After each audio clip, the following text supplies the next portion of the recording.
ఆత్మకూరు నియోజకవర్గంలోని తెలుగుదేశం పార్టీకి చెందిన పలువురు నాయకులు కార్యకర్తలు ఆ పార్టీని వీడి వైసీపీలో చేరారు.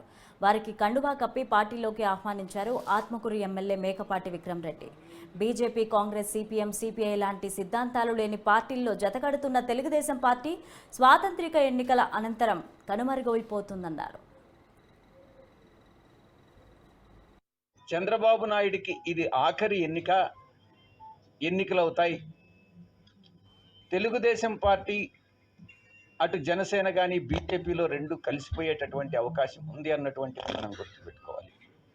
అందుకే చంద్రబాబు నాయుడు ఇది ఆఖరి ఎన్నిక కాబట్టే ఈ రకమైనటువంటి మాయావిలాగా తయారై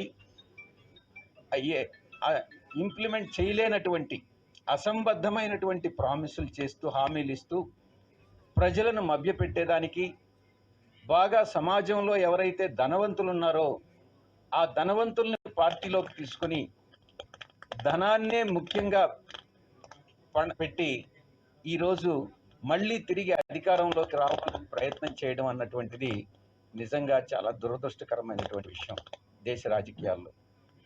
కాబట్టి తెలుగుదేశం పార్టీ కాలక్రమేణా ఈ ఎన్నికల తరువాత 40 సంవత్సరాలు చరిత్ర కలిగినటువంటి తెలుగుదేశం పార్టీ ఈ ఎన్నికల తరువాత దాని చరిత్ర పుటల్లో కలిసిపోతుంది అన్నటువంటి విషయం ఇది నగ్న సత్యం జరగబోతా ఉంది. చాలా కృషి చేస్తున్నారు జగన్మోహన్ రెడ్డి గారు. కాబట్టి ఈరోజు రాష్ట్రంలో మరి తిరిగి జగన్మోహన్ రెడ్డి గారు ముఖ్యమంత్రి కావాలని కోరుకుంటున్నాను.